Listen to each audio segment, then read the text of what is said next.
Lo que más de la resistencia, comentanos sobre eso, con qué continuamos. La situación es aterradora, así lo manifestó a la agencia Fides, la religiosa franciscana dedicada desde hace años a actividades pastorales y caritativas dentro de Haití. Porque hoy día vamos a hablar precisamente de lo que está aconteciendo en dicha nación, una nación asolada y agobiada por un malestar constante que va desde grandes catástrofes naturales hasta guerras internas, como se vio años atrás, pero recientemente, donde el propio presidente fue asesinado en su propio hogar. Varios miles de recursos, perdón, retracto una vez más, varios miles de reclusos escaparon de dos prisiones en Haití, y más concretamente de las dos principales prisiones que tiene dicho país, en cierto sentido, país hermano de República Dominicana. Esto ocurrió en Puerto Príncipe tras varios ataques organizados de bandas armadas, similar a lo que está aconteciendo en cierto sentido o que intenta acontecer en estos momentos dentro de mi querido país, más concretamente la ciudad de Rosario. Volviendo a Haití, el gobierno declaró el estado de emergencia e implementó un toque de queda hasta el día miércoles. Las pandillas atacaron el fin de semana pasado la prisión de Croix de Bousquet y la Penitenciaría Nacional, donde estaban encerrados casi 4.000 reclusos.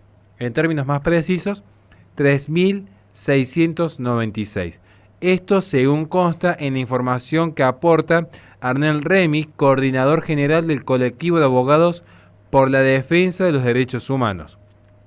Después de llegar al lugar, un equipo del colectivo, me refiero a este colectivo de abogados por la defensa de los derechos humanos, estimó que solo quedaban un centenar de prisioneros, básicamente los más honestos que, teniendo la oportunidad de fugarse, decidieron terminar allí sus propias penas.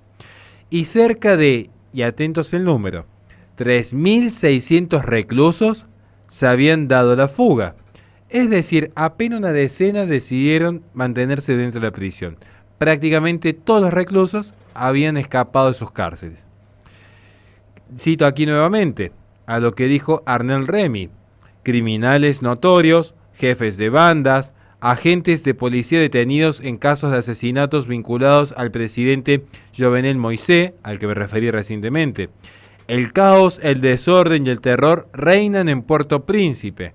Imagínense ustedes si en cualquier país en el que viven, en cualquier ciudad en la que viven, las principales cárceles de repente quedasen vacías porque esas personas vuelven a la sociedad, pero ya no con un proceso de reinserción y educación.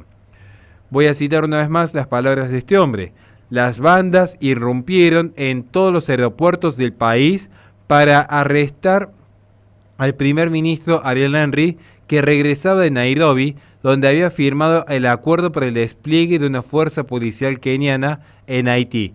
Las bandas atacaron varios edificios públicos, incluidas las prisiones, y también atacaron edificios privados, como el Hospital Católico San Francisco de Sales en Puerto Príncipe. Vamos a ver entonces que Ariel Henry aún no ha podido regresar a su país porque no se cumplen las condiciones de seguridad. Es decir, el actual presidente se encuentra fuera de su país porque no está garantizada la seguridad de su regreso, porque se teme un eventual secuestro que podría llegar incluso a escalar a conflictos internacionales. Recuérdese que su nación hermana dentro de la misma isla, República Dominicana, podría tener algún tipo de alerta ante el descontrol y el desgobierno que se padece en la nación de Haití. Aquí vamos a citar ahora a la religiosa que ha promovido el presente video. Lo que hay que subrayar es que estas bandas, que hasta el jueves pasado se mataban entre sí, se unieron el día viernes para atacar las instituciones. Esto según Sor Marcella, y lo explica porque fue el líder del grupo G9, conocido como Barbecue, quien lanzó el llamamiento a la unidad de las pandillas. Insisto una vez más, si alguien lee aquí en Argentina la carta que dejaron, o que mejor dicho, dejó el asesino del Playero, un caso notorio en la ciudad de Rosario que se ha replicado en el mundo entero, va a notar que curiosamente las bandas narcotraficantes que estaban peleadas por sí y por el territorio en la ciudad de Rosario, ahora se hallan unidas. Se hallan unidas porque el enemigo a vencer es la propia institución de las Fuerzas Armadas. Es lo que está sucediendo en Haití, donde bandas que se mataban entre sí se han unido porque entendieron que allí, en esa unión, encontraban la fuerza para poder enfrentarse a lo que es el Estado de Derecho. Sor Marcella también explicó lo siguiente: pero no creo que Barbecue sea el cerebro de todo. Hay un cerebro político, quizás el mismo que ordenó el asesinato del presidente Jovenel Moïse en el año 2021. Cabe señalar en este sentido que las bandas están en este momento equipadas no solamente con armas convencionales, sino incluso con armas de guerra y medios sofisticados para desplegarse en una forma especial de terrorismo que está asediando al pueblo de Haití.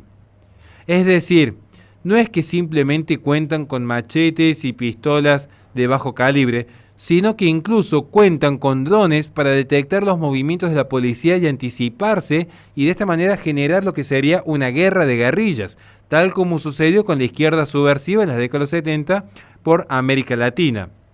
Entonces, ahora vemos que hay un interés ciertamente por desestabilizar Haití. Queda por lejos investigar cuál es el verdadero responsable. Por el momento tan solamente podemos especular, según lo que declaró la religiosa, y cito, que desde hace un tiempo se registra la presencia de al menos 5 cárteles mexicanos de la droga en el país.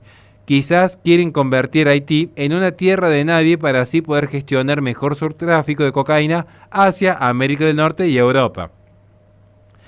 Situado lo que es en el Caribe Central, Haití termina siendo un punto de tránsito ideal para el tráfico de sustancias y estupefacientes que provengan desde cualquier país de América Latina. No voy a decir que solamente de Colombia y México, porque creo que hay muchos países que se están dedicando a la producción y distribución de sustancias, pero en términos estratégicos de distribución, Haití tendría un punto considerable, como lo podría hacer Cuba también, para este tráfico hacia el viejo continente. Pero dice algo interesante. Por último, concluye Sor Marcella, pero esto es solo un rumor que escuché, se habla de la posible implicación del expresidente Aristide, que regresó a Haití en el año 2010, pero repito, es solo un rumor. Yo voy a concluir con esto.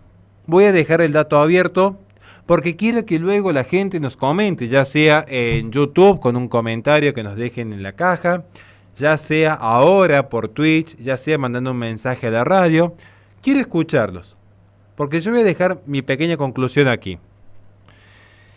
El vudú y su influencia ha generado grandes desastres en Haití, según muchos historiadores que se han abocado a lo que es concretamente la investigación de las religiones en América Latina.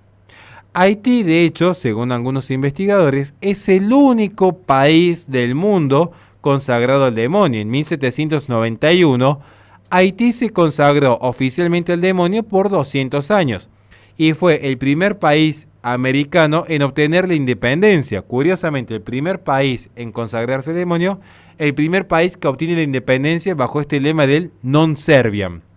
En el año 2005 fue nuevamente consagrado por otros 200 años más. El 12 de enero del año 2010, a las 16:53 hora local, Haití sufrió un devastador terremoto de 7 grados, de lo más importantes que ha tenido esta parte del mundo en las últimas décadas, con epicentro a 15 kilómetros de Puerto Príncipe, su capital que hoy se encuentra asediada. Esto es cuanto menos llamativo. Cada uno sabrá cómo interpretarlos. Algunos pensarán que son simplemente estudios vanos que hace gente que quiere investigar un tema en particular. Otros verán precisamente la influencia sobrenatural.